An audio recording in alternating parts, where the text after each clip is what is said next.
പ്രിയപ്പെട്ട സഹോദരങ്ങളെ, രാജാക്കന്മാരുടെ ഗ്രന്ഥം അതിൻ്റെ സമാപനത്തിൽ എത്തുകയാണ്. ഇന്നത്തെ ഈ ക്ലാസ്സിലൂടെ നമ്മൾ ഉൽപ്പത്തി തൊട്ട് തുടങ്ങിയതാണ്.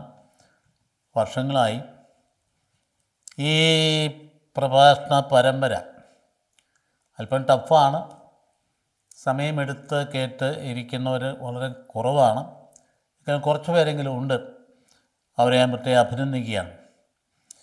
എന്തുകൊണ്ടാണ് ഇത് ടഫായിട്ട് ഇത്രയും ദീർഘമായിട്ട് എടുക്കുന്നതെന്ന് ചോദിച്ചാൽ, അതൊരു പഠന യജ്ഞമാണ്. അപ്പം അതുകൊണ്ട് അവിടെ കിടന്നോട്ട് താല്പര്യമുള്ളവർ എപ്പോഴെങ്കിലും കേട്ടാൽ മതി.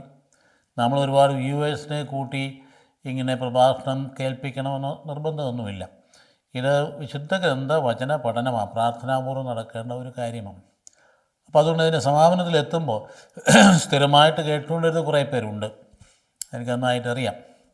അവരെ ഞാൻ മറ്റേ അഭിനന്ദിക്കുകയും ഒപ്പം തന്നെ കടന്നു പോകുന്ന വഴികളിലേക്ക് തിരിഞ്ഞു നോക്കി ദൈവം നൽകുന്ന ആ വലിയ അനുഗ്രഹങ്ങളെക്കുറിച്ച് നമുക്ക് നന്ദി പ്രകടിപ്പിക്കുകയും ചെയ്യണം. ഈ ഇത്രയും ഭാഗങ്ങൾ, ഉൽപ്പത്തിലുള്ള ഭാഗങ്ങൾ നമ്മൾ വാസ്തവത്തിൽ ഗ്രഹിച്ച് പോന്നിട്ടുണ്ടെങ്കിൽ പുതിയ നിയമം ഗ്രഹിക്കാൻ വളരെ എളുപ്പമുണ്ട്. കർത്താവിൻ്റെ സംഭാഷണങ്ങളും പ്രഭാഷണങ്ങളും എല്ലാം വേരൂന്നി നിൽക്കുന്നത് ഓൾഡ് ടെസ്റ്റമെൻറ്റിൽ തന്നെയാണ്. ഇത് കഴിഞ്ഞപ്പോൾ പ്രവാചകന്മാരാണ്, നമുക്കറിയാം. അപ്പോൾ അതുകൊണ്ട് ഇത് അത്ര എളുപ്പത്തിൽ പഠിച്ചു തീർക്കാവുന്ന കാര്യങ്ങളൊന്നുമില്ല. വേറെ പുസ്തകന്മാരും പെട്ടെന്ന് പഠിച്ചു തീർക്കും എന്ന് വിചാരിക്കരുത്. ഒരറ്റത്ത് പോലും നമ്മൾ എത്തുകയില്ല. പിന്നെ അതേസമയത്ത് നിരന്തരമായ യജ്ഞമാണ്. തുടർച്ചയായിട്ട് നമ്മൾ വായിക്കുകയും ധ്യാനിക്കുകയും പഠിക്കുകയും ചെയ്തുകൊണ്ടിരുന്നാൽ അതിൻ്റേതായ ഒരു തൃപ്തിയും ആത്മാവിലുള്ള സന്തോഷം നമുക്ക് അനുഭവിക്കാൻ കഴിയും. അത് ഞാൻ നിങ്ങൾക്ക് ആശംസിക്കുകയാണ്.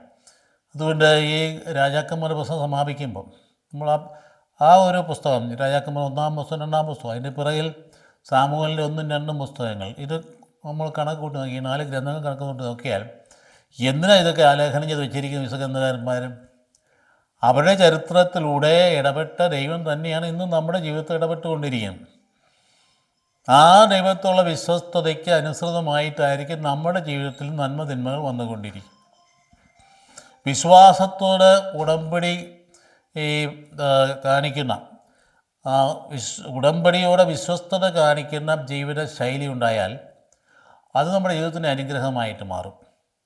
നേരെ മറിച്ച് അവിശ്വസ്തത കാട്ടിയാൽ അത് ശിക്ഷയായിട്ട് തീരും. ദൈവത്തിൻ്റെ ശിക്ഷണമാണ്. ഏറ്റവും കടുത്ത ശിക്ഷയായാലും ശിക്ഷണമാണ്. ഏറ്റവും വലിയ ശിക്ഷ ഇസ്രായേലിനുണ്ടായത് ബാബിലോണിയൻ അടിമത്തമാണ്. പഴയ ഈജിപ്തിൻ്റെ അനുഭവത്തേക്ക് തിരിച്ചു പോകേണ്ടി വന്നു. നഷ്ടപ്പെട്ടു മുഴുവൻ.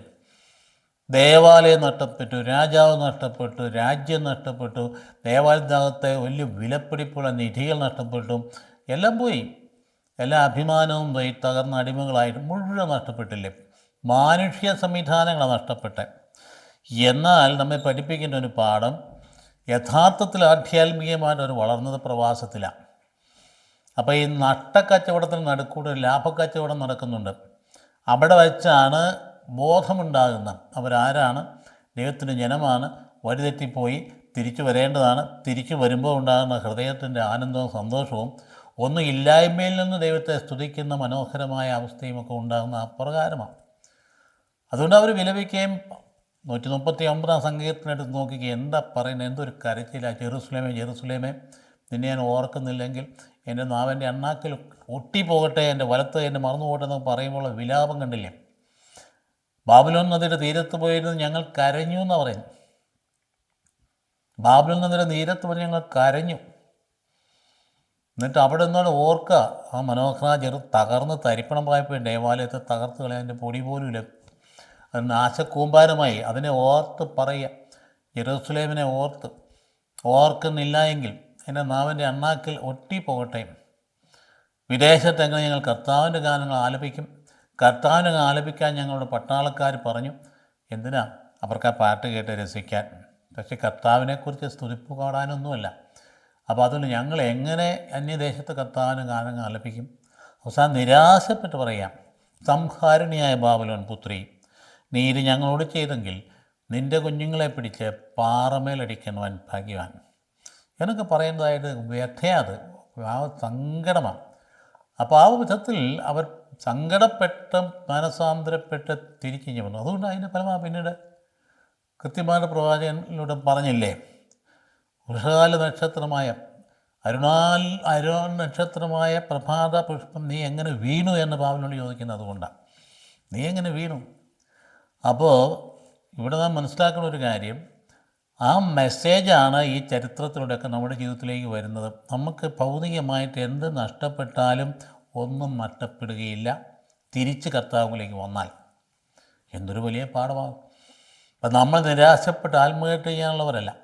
ഇത് ദൈവം അതിന് പിൻപിലുണ്ട്. നമുക്കുണ്ടായിട്ടുള്ള പരാജയങ്ങളിൽ, നാശങ്ങളിൽ, എല്ലാ വിധത്തിലുള്ള തോൽവികളിലും കർത്താവ് പിൻപിലുണ്ടെന്നേ.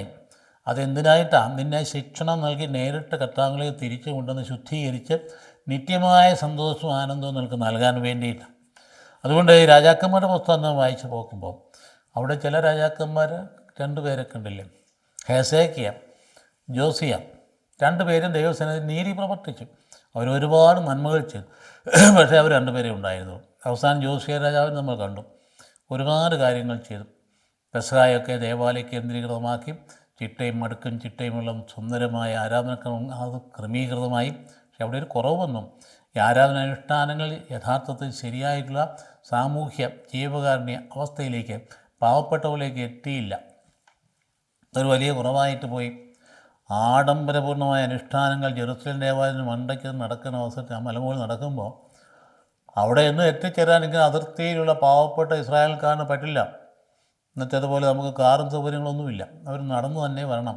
അപ്പോൾ അവർക്കിത് അതിൻ്റെ അനുഭവിക്കാൻ പറ്റിയില്ല. അപ്പം അതുകൊണ്ട് ഈ പറഞ്ഞ പരിഷ്കാരങ്ങളും അനുഷ്ഠാനങ്ങളും ഒക്കെ സമൂഹത്തിൽ ഏറ്റവും ചെറിയവനിൽ എത്തുന്നില്ല എങ്കിൽ അത് അർത്ഥരഹിതമായിട്ട് മാറും. ജോസിയ രാജാവിൻ്റെ പരിഷ്കാരങ്ങൾക്ക് പറ്റിയ ഒരു പരാജയം അതാണ്.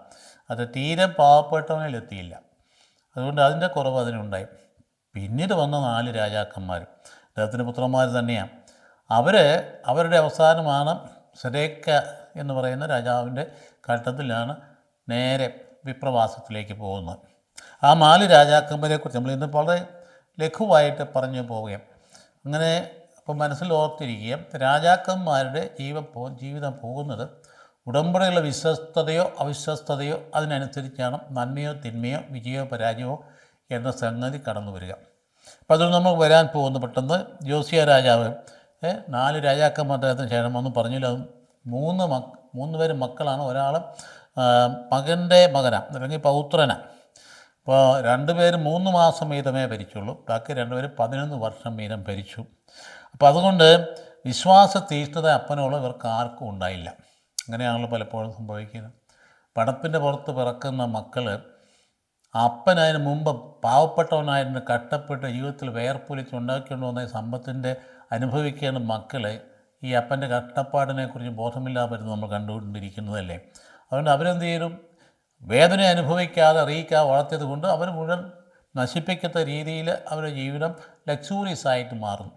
എന്നും സംഭവിച്ചുകൊണ്ടിരിക്കും. ഇതുപോലെ ജോസിയ രാജാവിൻ്റെ മക്കൾ അവർ വലിയ രാജകുമാരന്മാരായിട്ട് വളർന്നിട്ട് യഹോവയുള്ള തീഷ്ണത അവർ നിലനിർത്തിയില്ല എന്നാണ് പറയുക. അപ്പോൾ അതുപോലെ തന്നെ ഈ കാലഘട്ടങ്ങളിലാണ് ജെറമ്യ പ്രവാചകൻ തൻ്റെ അദ്ദേഹത്തിന് മുഴുവൻ കാലവും ഈ കാലഘട്ടത്തിലാണ്. ഇപ്പം ജെറമ്യയുടെ പ്രവചനങ്ങൾ വായിക്കുമ്പോൾ, അല്ലെങ്കിൽ ജെറമ്യയുടെ വിലാപങ്ങൾ എടുത്ത് വായിച്ച് നോക്കുമ്പോൾ, ദേവാലയം നഷ്ടപ്പെട്ടതിൻ്റെ വിലാപം എന്ന ഗ്രന്ഥത്തിൽ കാണുക. അദ്ദേഹത്തിൻ്റെ ആ അധ്യായങ്ങളൊക്കെ കടന്നു പോകുമ്പോൾ അതിൻ്റെ പിന്നിൽ നിഴലിക്കുന്നത് ഈ രാജാക്കന്മാരുടെ ചരിത്രമാണ്. അതുപോലെ ഹെസേക്കിയ അതിൻ്റെ 10 വർഷക്കാലത്തോളം അവിടെ ഉണ്ടായിരുന്നു. ഹെസക്കിയേൽ 10 വർഷക്കാലത്തോളം ഈ ഹെസക്കിയേൽ ഉണ്ടായിരുന്നു. നമുക്കറിയാം അദ്ദേഹം ഒരു വൈദിക പുരോഹിത പ്രവാചകനാണ്. അപ്പോൾ പകുതി ഇവിടെ ഉണ്ടായതിനു പിന്നെ അവരുടെ കൂടെ അങ്ങ് പോകുന്നത് കാണാം നേരെ വിപ്രവാസത്തിലേക്ക്. അപ്പം അതുകൊണ്ട് ഇവിടെ ഈ രാജാവ് ജോസിയ രാജാവ് കഴിഞ്ഞ് പിന്നെ രാജാവാകുന്നത് യഹോവാഹാസ് എന്ന് പറയും. BC 609 ഈ ജോസിയ രാജാവിൻ്റെ 4ാമത്തെ പുത്രനാണ്. ഇപ്പം കണ്ടോ, ബാക്കി 3 വരെ കഴിഞ്ഞിട്ടാണ് ഇവനെ രാജാവാക്കിയത്. 4ാമത്തെ പുത്രനാണ്. അപ്പോൾ ഈ ജോസിയ മരിച്ചത് എങ്ങനെയാണ്? ഈജിപ്തിനെ തടയാൻ വേണ്ടി ഈജിപ്തിൻ്റെ ഫറവോയായ നെക്കോയെ തടയാൻ വേണ്ടിയിട്ട് അസീറിയയുടെ കൂട്ടുകൂടി യുദ്ധം ചെയ്യാൻ പോയ വഴിക്കാണ് ജോസിയ വധിക്കപ്പെടുന്നത്. അപ്പം പിന്നീട് ഇപ്പോൾ 2 ശാക്തിക ചേരികൾ അവിടെ തിരിയും നമ്മൾ കാണാൻ സാധിക്കും. 2 വലിയ ശാക്തിക ചേരികളും. ഒരു വശത്ത് ഈജിപ്ത് കടന്നാക്രമണം നടത്തി കയറി വരുന്നു, അതേസമയത്ത് മറ്റേത് ബാബിലോൺ അതേ സമയത്ത് കടന്നാക്കുന്നത് അപ്പുറേ കടന്നു വരും. ഇപ്പോൾ 2 വലിയ ശക്തികൾ നടുവിൽ കിടന്ന് ഞെരിഞ്ഞമരുന്ന ചെറിയ രാജ്യമായി ഇസ്രായേൽ ഭവിക്കുകയാണ്. അപ്പോൾ യൂഫ്രട്ടീസ് വരെ ആധിപത്യം സ്ഥാപിക്കാൻ ഫറവോ നെക്കോയ്ക്ക് കഴിഞ്ഞു. ആ രണ്ട് ശക്തിയെ മധ്യപൂർവദേശത്ത് ഇവരിങ്ങനെ ഈ രണ്ട് പേരുടെ ഇടയിൽ ഈ യൂദായുമായിട്ട് കഴിയുന്ന ഒരു കാലഘട്ടം. ഇപ്പോൾ ജോസിയ രാജാവിൻ്റെ ഈ മരണത്തെ തുടർന്ന് യഹോവാഹാസ് എന്ന് പറയുന്ന ആൾ രാജാവാവുകയാണ്. പക്ഷേ ഇയാൾ അധികം നാൾ നിന്നില്ല. സ്ഥാനാരോഹണ സമയത്ത് അത് സ്വീകരിച്ച പേരാണ് യഹോവാഹാസ് എന്ന് പറയും. ഷല്ലു എന്നായിരുന്നു അദ്ദേഹത്തിൻ്റെ പേര്. ഷല്ലും, ജെറമിയ പ്രവാചകൻ പറയുന്ന ഷല്ലും എന്ന് പറയുന്ന ആ രാജാവിനെ കുറിച്ചാണ് പറയാം. അപ്പോൾ ഫറവോ നെഹോവാസിനെ സിറിയയിലേക്ക് വിളിച്ചു വരുത്തി. സിറിയയിലേക്ക് വിളിച്ചു വരുത്തിയിട്ട് അദ്ദേഹത്തെ സ്ഥാനഭ്രഷ്ടനാക്കി ഈജിപ്തിലേക്ക് നാട് കടത്തി. 3 മാസമേ ഭരിച്ചുള്ളൂ അദ്ദേഹം. അപ്പോൾ എന്താ ചെയ്തു? അദ്ദേഹത്തിന് ജ്യേഷ്ഠൻ ഏലിയാഖാമിനെ രാജാവാക്കി. ഏലിയാഖീം എന്ന് പറയുന്ന ആളിനെ രാജാവാക്കി. 4 മക്കളിൽ രണ്ടാമത്തെ ആൾ, മൂത്ത സഹോദരൻ, അങ്ങനെ രാജാവാക്കി. അപ്പോൾ അദ്ദേഹത്തിൻ്റെ ആദ്യത്തെ പേര് ഏലിയാഖീം എന്ന് പറയുന്ന യഹോവയാഖീം എന്നൊക്കെ പേര് മാറ്റി.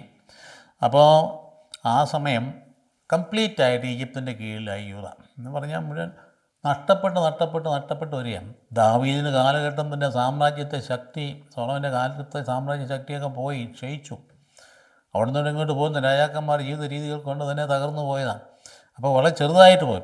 അപ്പോൾ അവിടെ വന്ന് ഇവിടെ ഇവർ ഈ ആധിപത്യത്തിലായിക്കഴിഞ്ഞ്, ഈജിപ്തിന് ആധിപത്യത്തിലായിക്കഴിഞ്ഞ് ഈജിപ്തിന് 100 താലന്ത് വെള്ളിയും 1 താലന്ത് സ്വർണവും കപ്പമായിട്ട് നികുതിയായിട്ട് കൊടുക്കേണ്ടി വന്നു. ഒക്കെ ഒരവസ്ഥ ഭയങ്കര അടിമത്തം എന്ന നിലയിലേക്ക് വരികയാണ്. അപ്പോൾ യഹോവാഹാസ് ആദ്യത്തെ രാജാവ് ഈജിപ്തിൽ വെച്ച് മരിച്ചു. അപ്പോൾ ജെറമിയ പറയുന്നുണ്ട് ഇതിനകത്ത്, ജെറമിയയുടെ 22-ാം അധ്യായത്തിൽ നോക്കിയേ 10 തൊട്ട് 12 വാക്യങ്ങളിൽ ഈ മരണത്തെക്കുറിച്ച് പറയുന്നു. ജെറമിയ പ്രവാചകൻ പറയുക, മരിച്ചവനെ ഓർത്ത് വിലപിക്കേണ്ട, നാട് വിട്ടു പോകുന്നവനെ ഓർത്ത് ഉരുളുരുകി കരയുവിൻ. ജന്മദേശം കാണാൻ അവൻ ഇനി തിരിച്ചു വരികയില്ല. യഹോവാഹാസിനെ കുറിച്ചാണ്. ജന്മദേശം കാണാൻ അവൻ തിരിച്ചു വരികയില്ല. ജോസിയായുടെ മകൻ യൂദ രാജാവുമായ ഷല്ലും ഇതാ നാടുവാണ്, പക്ഷേ അവൻ ഇനി ഒരിക്കലും തിരിച്ചു വരില്ല എന്ന് ആ ജെറമിയ പ്രവാചകൻ്റെ 22-ാം അധ്യായം നോക്കിയ. പ്രവാചകന്മാരും ഈ രാഷ്ട്രീയ പശ്ചാത്തലം തമ്മിലുള്ള ബന്ധം നമുക്ക് അറിഞ്ഞെങ്കിൽ മാത്രമേ ആ പ്രവചനങ്ങളെ അർത്ഥം നമുക്ക് ഗ്രഹിക്കാൻ പറ്റുകയുള്ളൂ. അപ്പോൾ അടുത്തയാൾ യഹോവാഖീമാണ്. അതായത് 609 തൊട്ട് 590 വരെ. വാക്കിൻ്റെ അർത്ഥം യഹോവ സ്ഥാപിച്ചു എന്നാണ്, യഹോവാഖീം എന്ന പേരിൻ്റെ അർത്ഥം. അപ്പോൾ അദ്ദേഹത്തിൻ്റെ കാലഘട്ടത്തിൽ അവിടെയും അനീതിയാണ് കൊടികുത്തിയുമാണത്. അതായത് യഹോവയുടെ ഭക്തിയോ യഹോവയിൽ നിന്ന് ലഭിക്കുന്ന നീതിബോധമോ ഒന്നും ഉണ്ടായിരുന്നില്ല. അനീതി അങ്ങ് കൊടികുത്തി വാഴാനായിട്ട് തുടങ്ങി. അപ്പോൾ ആഡംബരമായ ജീവിതം ഒക്കെ പലപ്പോഴും സംഭവിക്കുക. അങ്ങനെ നമ്മുടെ പാദത്തിൻ്റെ കീഴിലെ മണ്ണ് ഊർന്നു പോകുന്ന അവസരത്തിലും ആഡംബരത്തിലാണ് കൂടെ സൃഷ്ടിക്കുന്നതെങ്കിൽ നമ്മൾ വീഴാൻ പിന്നെ അധികം സമയം വേണ്ട. ഇവിടെ ഈ രാജാവ് വലിയ ആഡംബര പ്രിയനായിരുന്നു.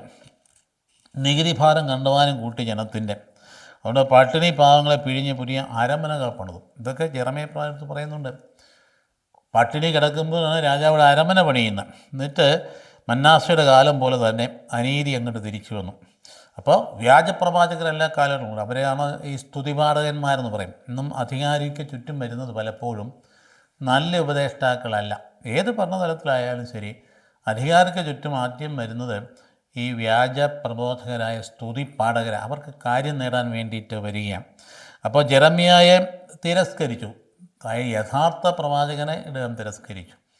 അദ്ദേഹം യഥാർത്ഥ പ്രവാചകനുള്ള കാര്യം മുഖത്ത് നോക്കി പറയും ദൈവത്തെ പ്രീതനായ ഒരു വ്യക്തിയാണ്. അതുകൊണ്ട് തന്നെ അദ്ദേഹത്തെ പീഡിപ്പിച്ചു, ജെറമിയായെ കണ്ടമാനം പീഡിപ്പിച്ചു. ആ സമയത്താണ് ബാബിലോൺ നെബൂഖദ്നേസർ 605 തൊട്ട് 569 വരെ ഭരണമേറ്റു. അപ്പോൾ കാർക്കേഷ് അദ്ദേഹം കീഴടക്കി, ഫിലിസ്തീയ സമതലം കീഴടക്കി. അങ്ങനെ അമ്മോന്യർ, മൊവാബിയർ, സിറിയക്കാർ ഒക്കെ ആ സമയത്ത് യൂദയെ ആക്രമിച്ചു. ബാബിലോണ് അതിൻ്റെ പിന്നിലുണ്ടായിരുന്നു. ഇപ്പം 6 ഭാഗം 2 ഭാഗത്തു നിന്നും ഈ ആക്രമണം നേടുകേണ്ട സാഹചര്യം യൂദ വരികയാണ്. യൂദയ്ക്ക് ശക്തിയില്ല, നമുക്കറിയാം. അപ്പോൾ അതേ സമയത്ത് രാജാവോ ഇതൊന്നും അറിയാതെ ജീവിക്കുന്ന ഒരു സാഹചര്യത്തിലേക്ക് പറയാം. ഇപ്പോൾ യഹോവയാഖീൻ മരിച്ചു. അതായത് ആ സമയത്ത് 18 വയസ്സുള്ള യഹോവയാഖീൻ രാജാവായി. യാവെ ഉയർത്തുന്നതാണ് പേരിനർത്ഥം. അപ്പോൾ മറ്റൊരു പേരൊക്കെ ഉണ്ട്, കോണിയ എന്നൊക്കെ പറഞ്ഞു നോക്കിയ രാജാവാണ് യഹോവയാഖീൻ എന്ന് പറയുന്നയാൾ. അതിനകത്ത് പേരിൻ്റെ അർത്ഥം തന്നെ യാവെ ഉണ്ടോ. അപ്പോൾ യഹോവയെ നെബൂഖദ്നേസർ അങ്ങ് കീഴടക്കി. അതായത് 10,000-ൽ പരം പേരെ ബാബിലോണിലേക്ക് നാടുവിടുത്ത് കൊണ്ടുപോയി. അന്നത്തെ ഒരു രീതി അതാണ്. ഒരു രാജാവ് കീഴടക്കി കഴിഞ്ഞാൽ ആ പ്രദേശത്തെ ചോരയും ചുണയുമുള്ള ഊരും നീരുമുള്ള വ്യക്തികളെ മുഴുവൻ അങ്ങ് കൊണ്ടുപോകും. ബുദ്ധിമാന്മാരെയൊക്കെ നാട് കടത്തും. എന്തിനാ ഇവിടെ എതിർപ്പുണ്ടാകാൻ പാടില്ല. അപ്പോൾ അതുകൊണ്ട് അവിടെ അവശേഷിക്കേണ്ടത് തീരപ്പാവങ്ങളായിരിക്കും. നാട് കടത്തി. അപ്പോൾ കൊട്ടാരത്തിലെയും ദേവാലയത്തിലെയും നിക്ഷേപങ്ങളെല്ലാം ഇവർ കൊള്ളയടിച്ചു. വലിയ നിക്ഷേപങ്ങൾ നമുക്കറിയാം. ദേവാലയത്തിൽ, ജെറുസലേം ദേവാലയത്തിൽ വലിയ സ്വർണ്ണക്കൂട്ട് നിക്ഷേപങ്ങളുണ്ട്. വലിയ ആരാധനാലയങ്ങൾ അങ്ങനെ കുമിഞ്ഞു കൂടുമല്ലോ. ഇപ്പം കണ്ടില്ലേ, നമ്മുടെ രാജ്യത്തെ ഏറ്റവും വലിയ പ്രശ്നം ഈ സ്വർണ്ണപ്പാളിയുടെ കാര്യം. അതുപോലെ തന്നെ വലിയ ഭയങ്കരമായ ഈ തട്ടിപ്പുകൾ, വലിയ ക്ഷേത്രങ്ങൾ നടന്ന കാര്യം നമ്മുടെ ചർച്ചാ വിഷയമാണ്. അന്ന് അതുപോലെ തന്നെ വലിയ നിധിയിൽ ഉണ്ടായിരുന്നതൊക്കെ അവർ കൊള്ളയടിച്ചു. അപ്പോൾ എന്തു ചെയ്തു? യഹോവയാക്കീം അന്ന് അവിടെ അദ്ദേഹത്തിൻ്റെ പിതൃ സഹോദരനായ മത്താനിയായ രാജാവാക്കി. അതിന് ശേഷമാണ് പിന്നെ സെദേക്കിയ. അപ്പോൾ ഇദ്ദേഹത്തിൻ്റെ പേരും മത്താനിയ എന്നുള്ള പേര് മാറ്റി യാവയുടെ ദാനം എന്നാണ് പറയുന്നത്. അല്ല, യാവേ നീതിമാൻ എന്നുള്ള അർത്ഥത്തിലാണ് കടന്നു വരുന്നത്. യാവേൻ്റെ നീതി. സെദേക്കിയ എന്ന് പറഞ്ഞാൽ നീതിയാണല്ലോ. ഇപ്പോൾ ജോസിയായുടെ കനിഷ്ഠപുത്രനാണ്. അപ്പോൾ മത്താനിയ എന്ന് പറഞ്ഞാൽ യാവയുടെ ദാനം, യഹോവയുടെ ദാനം. സ്ഥാനാരോഹണ സമയത്താണ് ഈ പറഞ്ഞ പേരുകളൊക്കെ വരുന്നത്. സെദേക്കിയ, യാവേൻ്റെ നീതി. അപ്പോൾ നമ്മൾ പറഞ്ഞു വരുന്ന പ്രധാനപ്പെട്ട കാര്യം, ഈ മക്കളൊക്കെ നല്ല ഒരു അപ്പൻ്റെ മക്കളാണ്.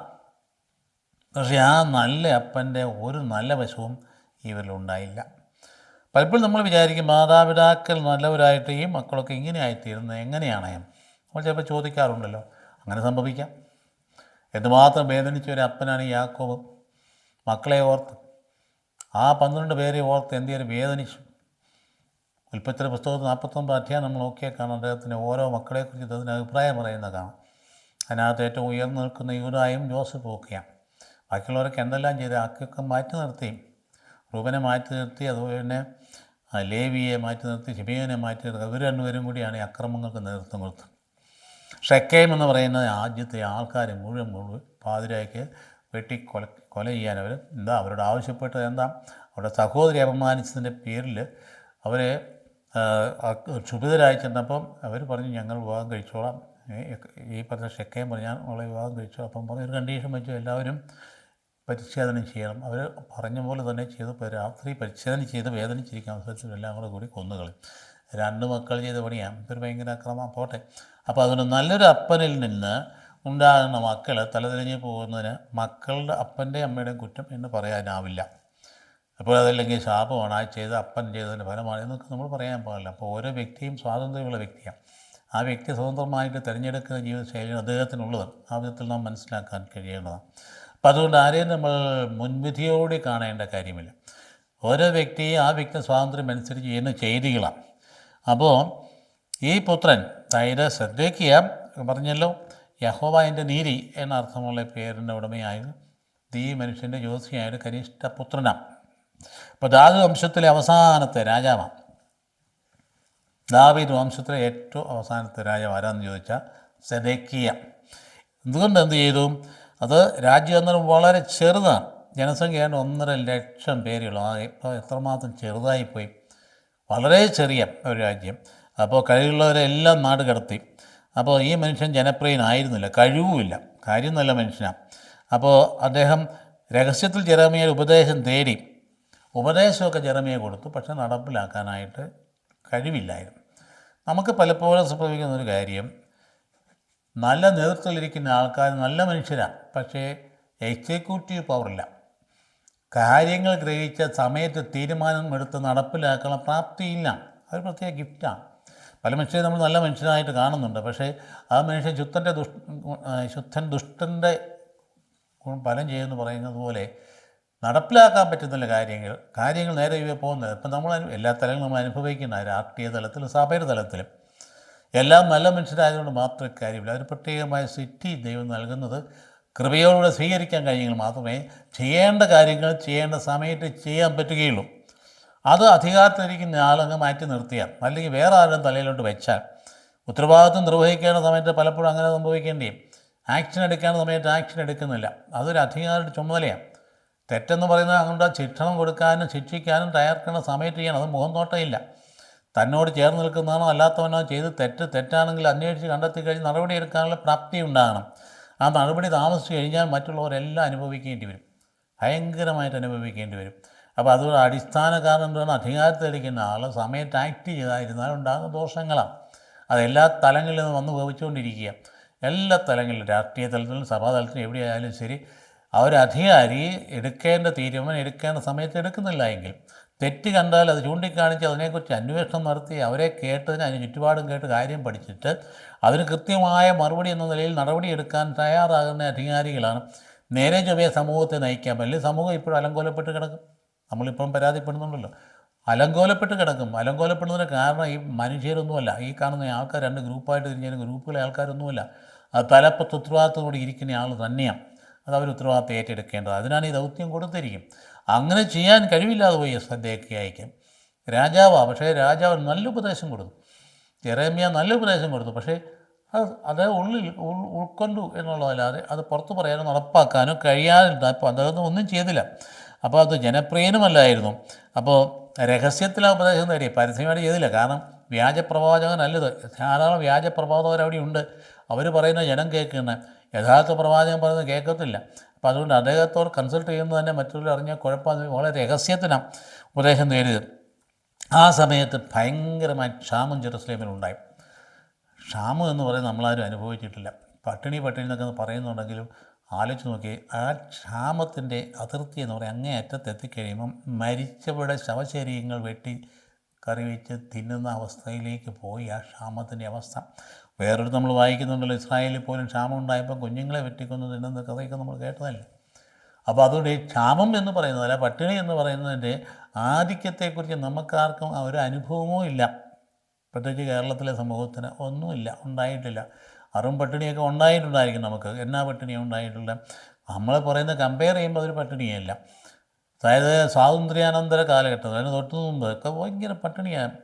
വലിയ ആ ഒന്നാമത് ലോക യുദ്ധം നടന്നതിൻ്റെ നമ്മൾ യുദ്ധത്തിൽ പങ്കെടുക്കാൻ വേണ്ടി നമ്മുടെ ആൾക്കാരൊക്കെ പോയെങ്കിൽ പോലും, പട്ടാളക്കാർ പോയെങ്കിൽ പോലും നമ്മൾ അനുഭവിച്ച യുദ്ധത്തിൻ്റെ പീരങ്കികളോ ഭീതികളോ ഒന്നുമല്ല. ഇവിടെ ആരെങ്കിലും വന്ന് ഏതെങ്കിലും തരത്തിൽ നമ്മളെ മർദ്ദിക്കുകയോ തല്ലുകയോ കൊല്ലുകയോ ഒന്നും ചെയ്തില്ല. പക്ഷേ നമ്മൾ അനുഭവിച്ച പട്ടിണിയാണ്, ദാരിദ്ര്യമാണ്. ആ ദാരിദ്ര്യമാണെങ്കിൽ പോലും നമ്മൾ പുറകോട്ട് തിരിഞ്ഞ് നോക്കുമ്പോൾ അതൊരു നന്മയായിരുന്നു. കഷ്ടപ്പാടിൻ്റെ ആ അനുഭവത്തിലൂടെ മക്കളെ വളർത്തിക്കൊണ്ട് വന്ന് മക്കളത് മനസ്സിലാക്കിക്കൊണ്ട് നല്ല നിലയിലേക്ക് പോകുന്നതിനിടയായി. അപ്പോഴത്തേക്കുള്ള ഘട്ടങ്ങളുണ്ടായിരുന്നു. അറും പട്ടിണി എന്ന് പറഞ്ഞാൽ പട്ടിണി തന്നെ. ഭക്ഷിക്കാനൊന്നുമില്ലാത്തപ്പോൾ മനുഷ്യൻ നമ്മൾ പറയും പന അറിഞ്ഞ് തിന്ന് അപ്പം ഉണ്ടാക്കി കഴിച്ചുകൊണ്ടിരുന്ന കാലഘട്ടം എന്നൊക്കെ പറയുന്നത് കേട്ടിട്ടുണ്ടല്ലോ. എന്ന് പറഞ്ഞതുപോലെ അങ്ങനെയുള്ള സാഹചര്യം ദൈവം സൃഷ്ടിക്കുന്നത് നന്മയ്ക്ക് വേണ്ടിയിട്ട് തന്നെയാണ്. അതിൽ നിന്നാണ് കൂടുതൽ നന്മ ഉണ്ടാകുന്നത്. നമുക്കും അങ്ങനെ നന്മയുണ്ടായി. അല്ലെങ്കിൽ നമ്മൾ അഹങ്കാരികളായിട്ട് തീരും. ഇന്നിപ്പോൾ എന്നാ സംഭവിക്കുന്നത്? പട്ടിണിയൊന്നുമില്ല, എല്ലാത്തിൻ്റെയും തികവാണ്. എല്ലാ സംഗതികളുണ്ട്, എല്ലാ സൗകര്യങ്ങളുണ്ട്, നമ്മുടെ വിരൽത്തുമ്പിൽ എല്ലാ വിജ്ഞാനങ്ങളുമുണ്ട്, എല്ലാവിധ ഭൗമിക സംബന്ധിച്ച് കൂടെ വന്നു കഴിഞ്ഞാൽ പിന്നെ ചുമ്മാ കാലം നീട്ടി ഇരുന്നാൽ മതി, കാര്യങ്ങൾ നടത്തും യന്ത്രം തന്നെ ചെയ്തുകൊള്ളും.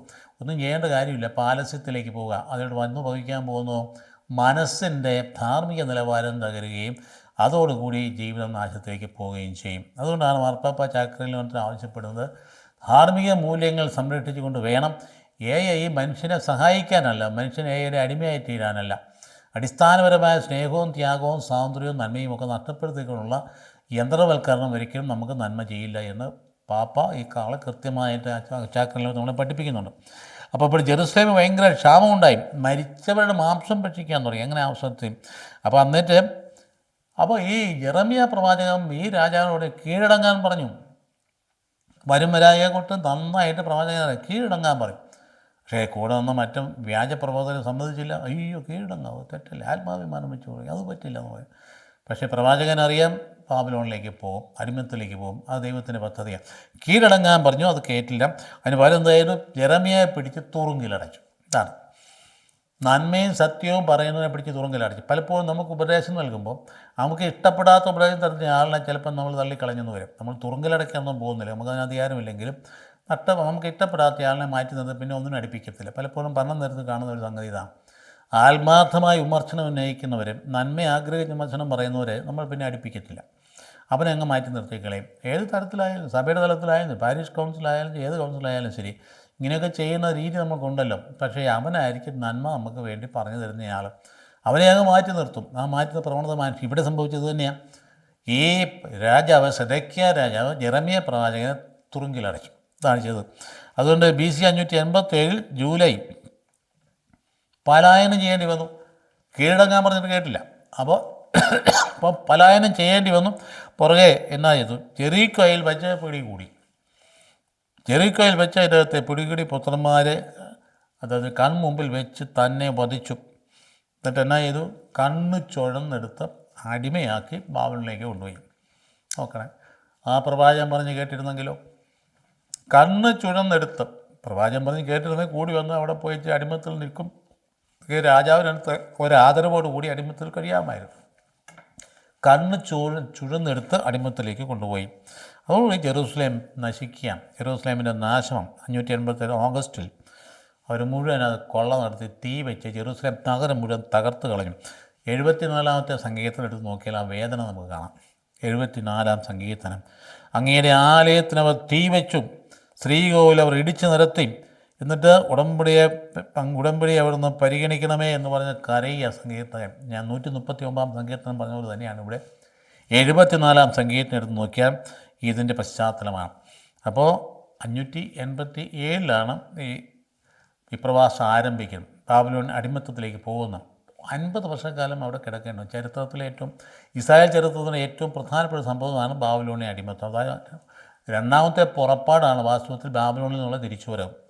ഈജിപ്തിൽ വന്നതുപോലെ തന്നെയുള്ള തിരിച്ചുവരവ് തന്നെയാണ്. അപ്പോൾ ഈജിപ്തിൻ്റെ അടിമത്തിലേക്ക് പോയാൽ തന്നെയാണ് വീണ്ടും അടിമത്തത്തിലേക്ക് പോയി. അടിമത്തത്തിലേക്ക് പോയി കഴിഞ്ഞപ്പോഴാണ് ശരിക്കും അവർക്ക് സ്വയം ബോധമുണ്ടാകും. എല്ലാം നഷ്ടപ്പെട്ട് കഴിഞ്ഞപ്പം അവർക്കുണ്ടായിരുന്ന അഭിമാനകരമായ ഒരു അഹങ്കാരത്തിൻ്റെ പ്രതിഫലനമായിരുന്ന വലിയ ദേവാലയവും, അപ്പോൾ അതിനോട് ചേർന്ന് മറ്റ് മനുഷ്യ സംവിധാനങ്ങളും ഒക്കെ, രാജാവും രാജ കൊട്ടാരവും ഒക്കെ അങ്ങ് നഷ്ടപ്പെട്ട് പോയി കഴിഞ്ഞപ്പോഴാണ് തനി നിറം മനസ്സിലാകും. അപ്പോൾ മനസ്സിലായ യാവേ മാത്രമേ, യഹോവ മാത്രമേ നമുക്കുള്ളൂ, മറ്റാരും ഇല്ല നിലയിലേക്ക് അങ്ങോട്ട് പറ്റിച്ചേരാനായിട്ട് തുടങ്ങിയത്. അങ്ങനെ നമ്മുടെ അവസ്ഥ എന്തായിരിക്കും ആർക്കറിയാം. കേരള സഭയെ സംബന്ധിച്ചാണെങ്കിലും ശരി, ഒരു വിധത്തിൽ പറഞ്ഞാൽ ഭൗമികമായ തികപ്പിൻ്റെ നടുവിലാണ് ഇപ്പം നമ്മൾ ജീവിക്കുന്നത്. അതിൻ്റെ അഹങ്കാരമല്ല ഈ വിഭജനങ്ങളും അതുപോലെ പരസ്പര അഭിപ്രായ വ്യത്യാസങ്ങളും തർക്കങ്ങളും വിശുദ്ധ കുർബാനയെക്കുറിച്ച് പോലും ഉണ്ടായിക്കൊണ്ടിരിക്കും. വിനയമില്ലാത്ത പോക്ക് എവിടെ ചെന്ന് അവസാനിക്കാനും, അത് അവസാനിക്കാൻ പോകുന്ന പ്രവാചകന്മാർ, നമുക്ക് ദീർഘദീക്ഷണമുള്ള പ്രവാചകന്മാർ നമ്മുടെ കൂടെയൊക്കെ ഉണ്ട്. അവർക്ക് പറയുന്നൊക്കെ ഉണ്ട്, ആരും കേൾക്കാനും നമുക്ക് കേൾക്കുന്നൊന്നും സമ്മതമില്ലല്ലോ. അപ്പോൾ അതുകൊണ്ട് നമ്മൾ അനുഭവിക്കേണ്ടത് തന്നെ അനുഭവിക്കേണ്ടി വരും. ആരായാലും ശരി, ആരെയും കുറ്റയ്ക്കോ പഴിക്കുകയോ ചെയ്യുകയല്ല. ചരിത്രം ആവർത്തിക്കുന്നു ക്രൈസ്തവ സമൂഹത്തിൽ എപ്പോഴും. അതുകൊണ്ട് സഭയുടെ പരാജയമൊന്നും ആരും കരുതേണ്ട കാര്യമില്ല. കാരണം സഭ ഇങ്ങനെ ഈ പറയുന്ന പ്രത്യേക അവസ്ഥയിലൂടെ ശിക്ഷണത്തിന് വിധേയമായിട്ടാണ് വീണ്ടും നവീകരിക്കപ്പെട്ട് തിരിച്ചു വരിക. അതാണ് സഭ. ഇപ്പോൾ സഭ ഇങ്ങനെ പടെ തകരാൻ പോകുന്ന ആരും വിഷമിക്കണം. അവർ കർത്താന സഭ ഒരിക്കലും തകരുകയൊന്നുമില്ല. പക്ഷേ ആ കാലഘട്ടത്തിൽ കർത്താന സഭയിലെ അംഗങ്ങൾ വിശുദ്ധീകരണത്തിന് വേണ്ടി ചിലപ്പോൾ ഇതുപോലുള്ള ഭയങ്കരമായ ഗതികേടിലേക്ക് പോകാനായിട്ട് ഇടയുണ്ട്. ഇപ്പോൾ FCR നിയമം കൊണ്ടുവരികയാണ്. അതിനൊരു വശമുണ്ട്, അനീതിയാണ് ചെയ്യുന്നത്, ഒരു സംശയവുമില്ല. അത് ചെയ്യുന്ന ഒരു ക്രൈസ്തവ സമൂഹത്തിന് നന്മകളൊക്കെ തിരസ്കരിച്ചുകൊണ്ട് അവരെ ഒന്ന് പൂട്ടാൻ വേണ്ടിയുള്ള സംവിധാനം പിൻപിൽ കിടക്കുന്നത്. അത് ദുഷ്ടബുദ്ധി തന്നെയാണ്. ആണെങ്കിൽ തന്നെ മറുഭാഗത്ത് ദൈവത്തിൻ്റെ പദ്ധതിയിലൂടെ ഒരുപക്ഷേ നമ്മളെ കുറച്ചുകൂടി ശുദ്ധിയുള്ളവരാക്കി, വിശുദ്ധീകരിച്ച് വിനയമുള്ളവരാക്കി, നിനക്ക് എന്തെങ്കിലും ഉണ്ടെങ്കിൽ ഞാൻ തന്നത് മാത്രമേ ഉള്ളൂ, അഹങ്കരിക്കേണ്ട എന്ന് പഠിപ്പിക്കാൻ വേണ്ടിയിട്ട് കൊണ്ടുവരുന്ന ദൈവിക പദ്ധതിയുടെ ഭാഗമായിട്ട് ഇപ്പോഴേ കാണുകയാണെങ്കിൽ നമുക്ക് പിന്നെ ഒരു നിരാശയൊന്നും ഉണ്ടാവില്ല. അത് അക്സെപ്റ്റ് ചെയ്യാനായിട്ട് നമുക്ക് സാധിക്കും. അതുകൊണ്ട് പ്രവാസം ഇങ്ങനെ സംഭവിക്കുകയാണ്. അപ്പോൾ എന്ത് ചെയ്തു, ആലയത്തിന് അവർ തീ വെച്ചു. എല്ലാം ഭയങ്കരമായി അവരുടെ വസ്തുക്കളെല്ലാം കൊള്ളയടിച്ച് കൊണ്ടുപോയി. പൗരപ്രമുഖരെല്ലാം വധിച്ചു. 15,000 പേരെയാണ് അവർ നേരെ യൂദയായിൽ നിന്ന് കൊണ്ടതിന് ശേഷം മിച്ചമുണ്ടായിരുന്നു. ആകെ 1,50,000 ഉണ്ടായിരുന്ന 15,000 പേരെ മിച്ചമുള്ളൂ. ബാക്കിയുള്ളവരെല്ലാം പോയി. അപ്പോൾ അവശേഷിച്ചവരാരെ ദരിദ്രരാ. ജെറമ്യായുടെ പുസ്തകത്തിൽ 40 തൊട്ട് 41 വരെയുള്ള, അല്ലെങ്കിൽ 40 അധ്യായം എടുത്ത് വായിച്ച് നോക്കിയാൽ ഇത് നമുക്ക് കാണാൻ കഴിയും. എന്നിട്ട് ഗദാലിയ എന്ന് പറയുന്ന ഒരാളിനെ അവിടെ പ്രതിനിധിയാക്കി. തീർച്ചയായും ബാബിലോൺ രാജാവിൻ്റെ പ്രതിനിധിയായിരിക്കുമല്ലോ. അവിടെ അദ്ദേഹത്തെ രാജാവാക്കിയത് ഗദാലിയ എന്ന് പറയുന്ന ആൾ. അതായത് ജെറമ്യ പ്രവാചകൻ്റെ സംരക്ഷണം നൽകിയ ഷാഫാൻ എന്ന് പറയുന്ന ആളുടെ പുത്രനാണ് ഗദാലിയ. അടിനാളൊന്നും നീണ്ടില്ല. അദ്ദേഹം എന്ത് ചെയ്തു, ജെറുസലേം തകർന്നു പോയാലും നശിച്ചു പോയാലും അത് മുഴുവൻ ചാരമായി പോയപ്പോൾ മിസ്പ എന്ന സ്ഥലത്തേക്ക് അദ്ദേഹത്തിൻ്റെ ആസ്ഥാനം മാറ്റി. ഏതാണ്ട് 8 കിലോമീറ്റർ, ജെറുസലേമിന് 8 കിലോമീറ്റർ വടക്കാണ് മിസ്പ എന്ന് പറയുന്ന സ്ഥലം. അപ്പോൾ അങ്ങോട്ട് മാറ്റി അവിടെ ആസ്ഥാനമായിട്ട് തിരഞ്ഞെടുത്തു.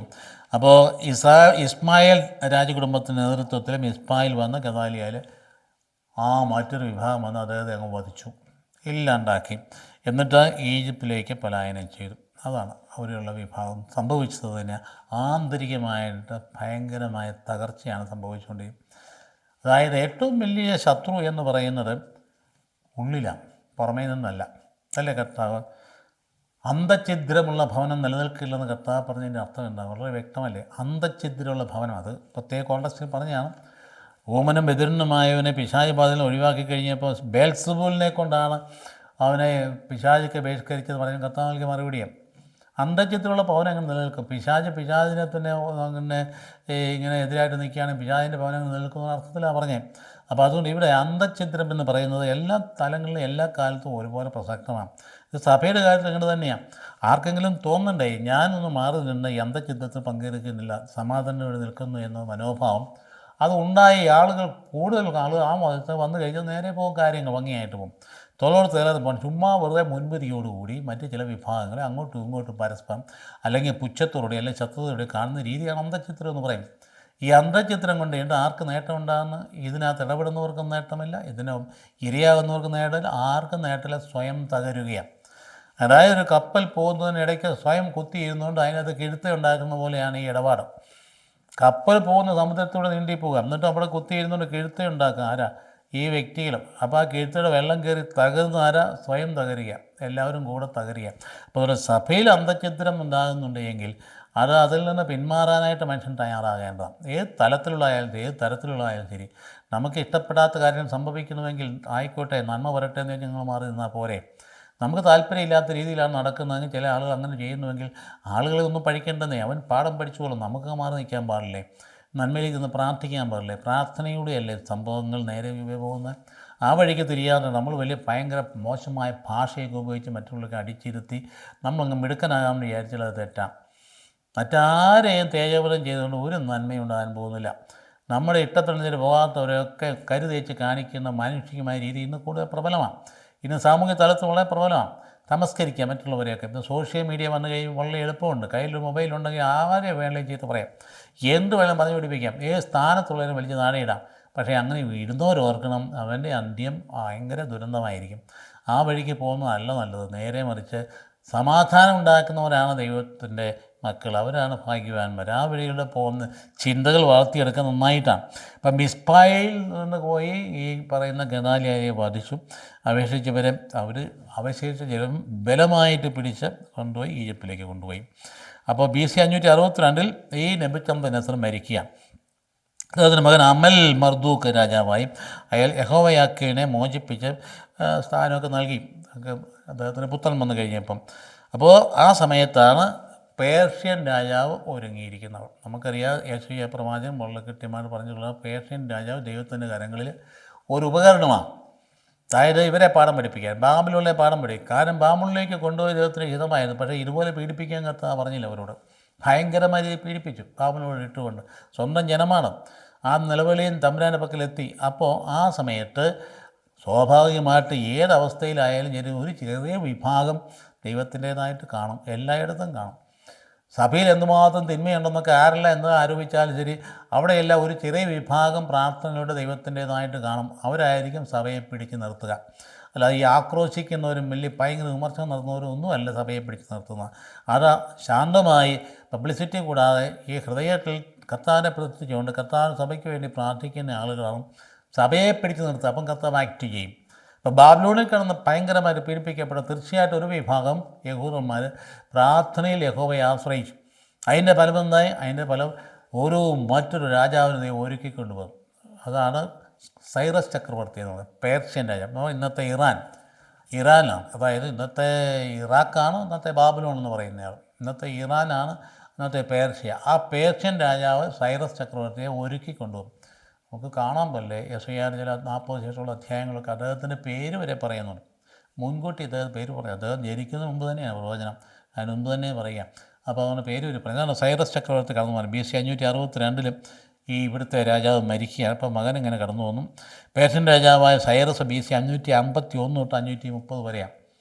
530 വരെയാണ്. 537 ഈ രാജാവ് ഈ ജനത്തെ തിരിച്ചു വിടുകയാണ്.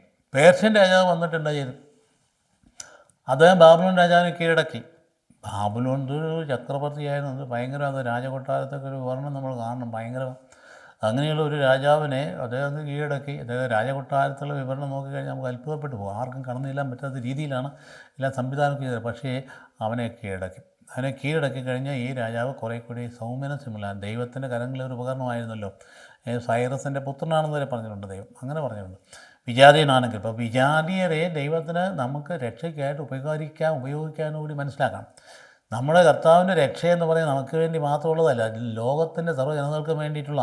അപ്പോൾ ദൈവത്തിൻ്റെ പദ്ധതി ആവിഷ്കരിക്കാൻ നമ്മളെ മാത്രമല്ല ദൈവം പ്രയോജനപ്പെടുത്തുക, നമ്മളിന്ന് വിചാരിക്കുന്ന വിജാതീയരായ ആൾക്കാരെയും ദൈവത്തിൻ്റെ സന്നിധിയിൽ ഉപകരണമാക്കാം.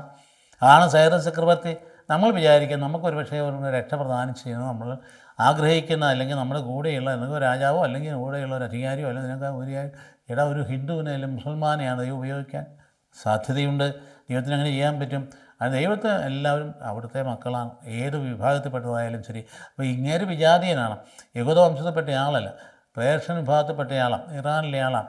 അദ്ദേഹത്തെ ഉപയോഗിച്ചുകൊണ്ട് ബാബിലോൺ ചക്രവർത്തിയെ തകർത്ത് താഴെയിട്ടു.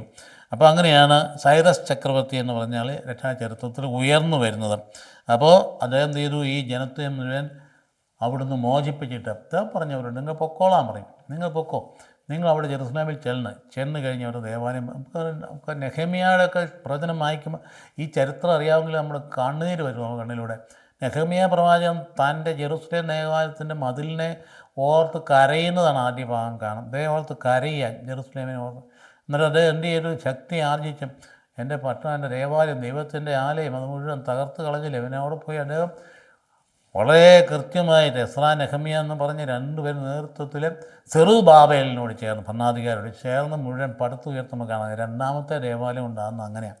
വീണ്ടും ദേവാലയം പണിതുയർത്തുന്നു. അങ്ങനെ പണിതുയർത്താൻ വേണ്ടി ഈ ചക്രവർത്തി, സൈറസ് ചക്രവർത്തി പണവും കൊടുത്ത് പറഞ്ഞയച്ചു. അപ്പോൾ അതുകൊണ്ട് ആ ദൈവത്തിനപ്രകാരം നമുക്ക് ഏത് അവസ്ഥയിൽ നിന്നും നമ്മളെ രക്ഷിക്കാൻ പറ്റും. അത് അങ്ങ് സർവനാശം എന്ന് പറയുന്നത് നമുക്കില്ല. നമുക്ക് ദൈവം തൻ്റെ ഇടപെടലിലൂടെ ചിലപ്പോൾ ഒരുപാട് ദാരിദ്ര്യത്തിലേക്കും വിഷമതകളിലേക്കും ഇല്ലായ്മയിലേക്കും നമുക്കുള്ളതിനൊക്കെ തകർക്കുന്ന അവസ്ഥയിലേക്ക് കൊണ്ടുപോയി എന്ന് വരാം. പക്ഷേ അങ്ങനെ ഒരു അവസ്ഥയിൽ നമുക്ക് ഒരുക്കും ദൈവത്തെ സ്തുതിക്കുകയും മഹത്വപ്പെടുകയും ചെയ്തുകൊണ്ട് അടുത്ത ഘട്ടത്തിലേക്ക് തമ്പുരാന് നമുക്ക് അസാധ്യമായിട്ട് യാതൊന്നുമില്ല. നമുക്ക് ആവശ്യമുള്ളതൊക്കെ തരാൻ കർത്താവിന് കഴിയും. അപ്പോൾ രണ്ട് വലിയ സാമ്രാജ്യ ശക്തികളുടെ ഇടയിൽ കിടന്നവർ ഞെരുങ്ങുകയായിരുന്നു. ഏതാ? നെക്കോ എന്ന് പറയുന്ന ആളുടെ രാജ്യത്തിൻ്റെ, അതുപോലെ തന്നെ ഈ കൊച്ചു രാജ്യത്തിൻ്റെ ദുരവസ്ഥ.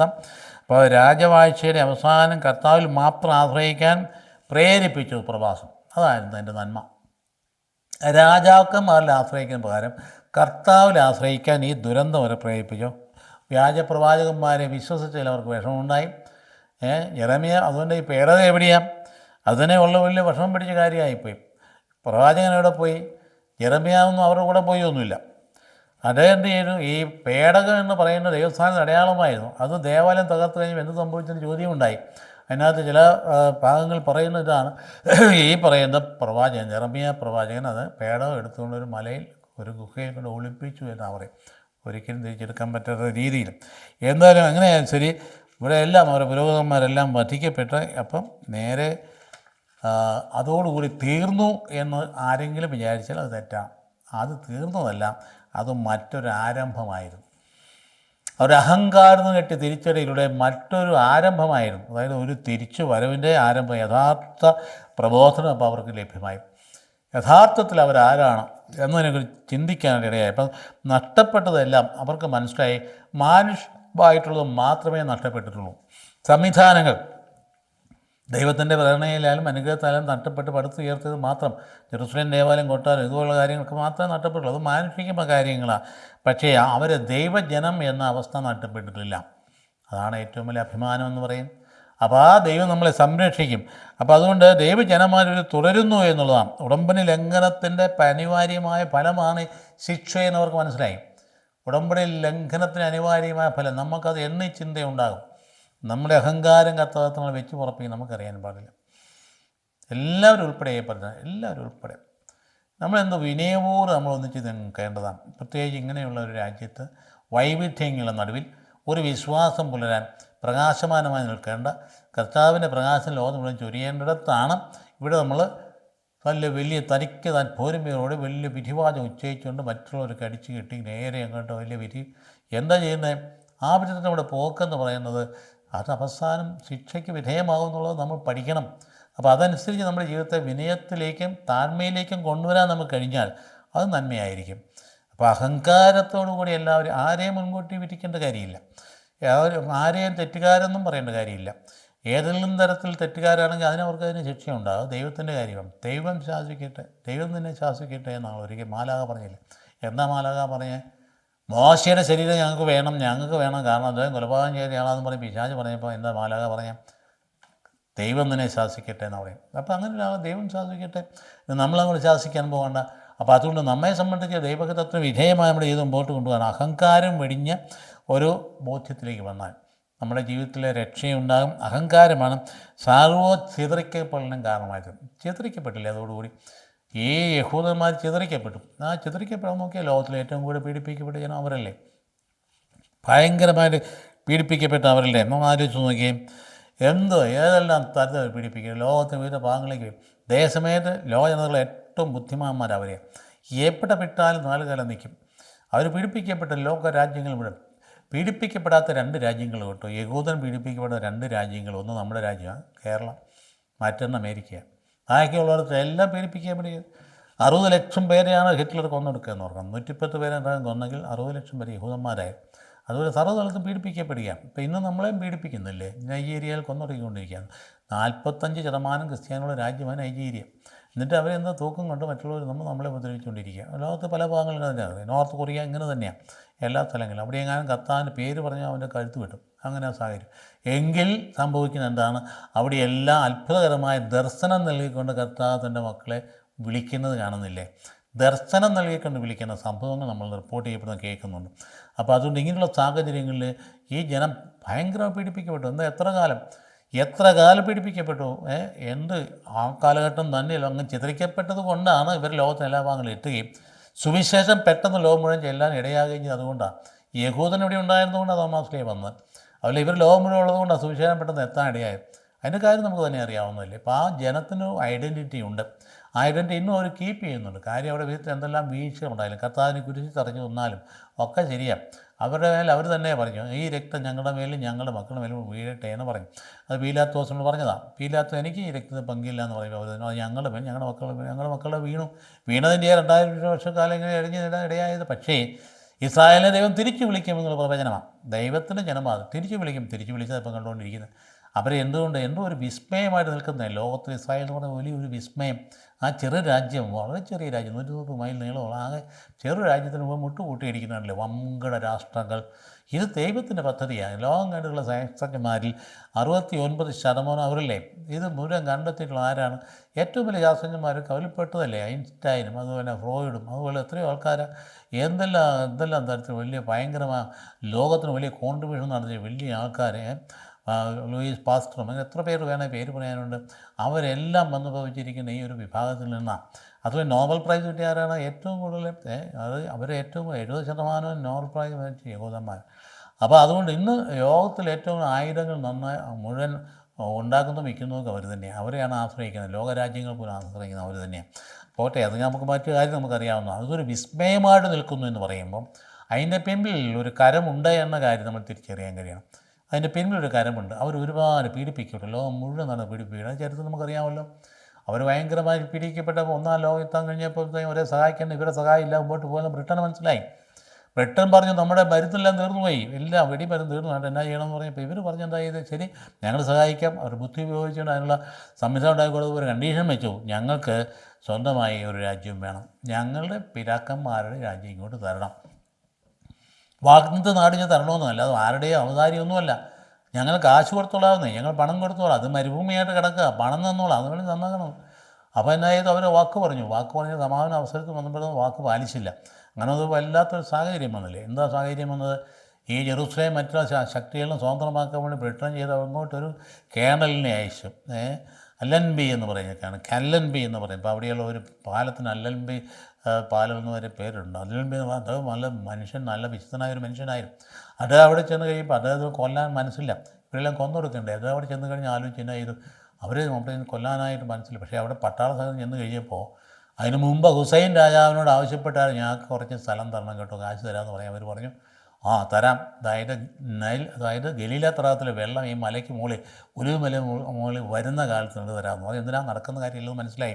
അപ്പോൾ ഇവിടെ ഈ രാജാവിൻ്റെ കേണൽ അവിടെ ചെന്ന് കഴിഞ്ഞപ്പോൾ എന്നാ ചെയ്തു, അവർക്ക് താമസിക്കാൻ വെള്ളം വേണം. എന്ത് ചെയ്തു, അവർ ഗലീല തടാകത്തിൽ പമ്പ് നമ്മൾ വെള്ളം അടിച്ച് അവിടെ കയറ്റി ടാങ്കിലാക്കി അപ്പോൾ ഗലീല തടാകത്തിൽ നിന്ന് വെള്ളം മുകളിൽ കയറുന്നത് കണ്ടോ. അദ്ദേഹം പിന്നെ എന്ത് ചെയ്തു, ലീഫ്ലെറ്റ് അടിച്ച് ഇങ്ങോട്ട് വിട്ടു. എല്ലാവരും ആ പ്ലെയിനിൽ പോയി ഹെലികോപ്റ്ററിലൂടെ ലീഫ്ലെറ്റ് അടിച്ച് ജനമധ്യത്തിൽ വിട്ടു, കീഴടങ്ങിക്കൊള്ളുക, അതായിരിക്കുന്നത് അതെല്ലാം കൊന്നു കളയുമെന്ന് പറയും. അപ്പോൾ അങ്ങനെയാണ് കീഴടങ്ങി.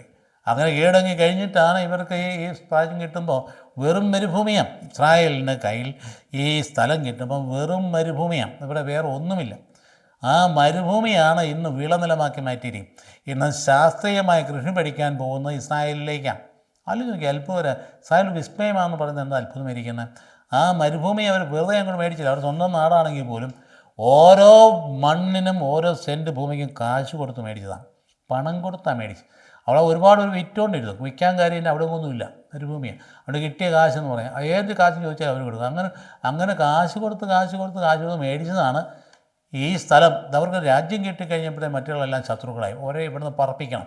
അതിനുവേണ്ടി ആദ്യം 48 യുദ്ധം ചെയ്തു, 67 വന്നു. യുദ്ധം വന്നാൽ അവരുടെ ഹൃദയത്തിൻ്റെ ഭാഗമായി ജെറൂസലേം യോർദാൻ്റെ കയ്യിലായിരിക്കുന്നത്. ആ യുദ്ധത്തിൽ 6 ദിവസം യുദ്ധത്തിലായോ ജെറൂസലേം അവർ തിരിച്ചങ്ങ് പിടിക്കും അവരുടെ കയ്യിലേക്ക്. പിന്നെ തിരിച്ചു കൊടുത്തല്ലോ, ഇന്ന് അവരുടെ തലസ്ഥാനമാണ്. അത് കഴിഞ്ഞ് 73 യുദ്ധമുണ്ടായി. അതിന് ശേഷം തൊട്ടടുത്ത് നമ്മൾ ഈ ഒക്ടോബർ 7 ഉണ്ടായ കാര്യം നമുക്കറിയാം. വിസ്മയമായിരുന്നു. നമ്മൾ അതേക്കുറിച്ച് വിശദീകരിക്കുന്നില്ല, അത് വേറെ ഭാഗമാണ്, വേറെ വിഷയമാണ്. നാം മനസ്സിലാക്കുന്നത് ഒരു ചരിത്രത്തിലുള്ള സംഗതി മുമ്പോട്ട് പോകുമ്പോൾ ഒരു ജനം സംരക്ഷിക്കപ്പെട്ട് നമ്മൾ കാണും.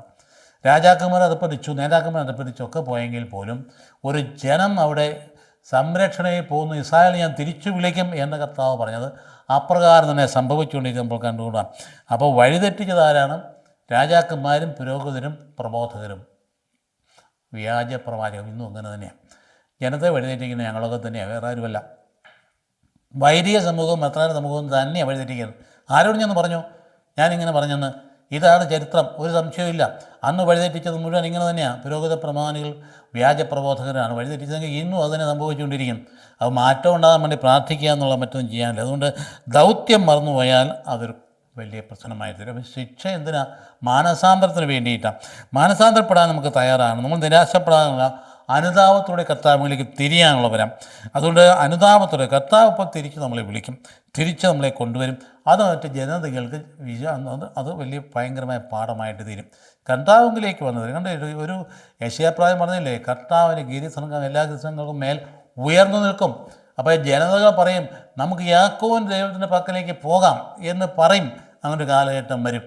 ആ കാലഘട്ടത്തിന് വേണ്ടിയിട്ട് കാത്തിരിക്കാം നമ്മൾ. കർത്താവിന് രണ്ടാമത്തെ വരവെന്ന് പറഞ്ഞാൽ നമുക്കറിയാമല്ലോ. ഈശോ നിശ്ചയമായിട്ട് രണ്ടാമതായിട്ട് വരും.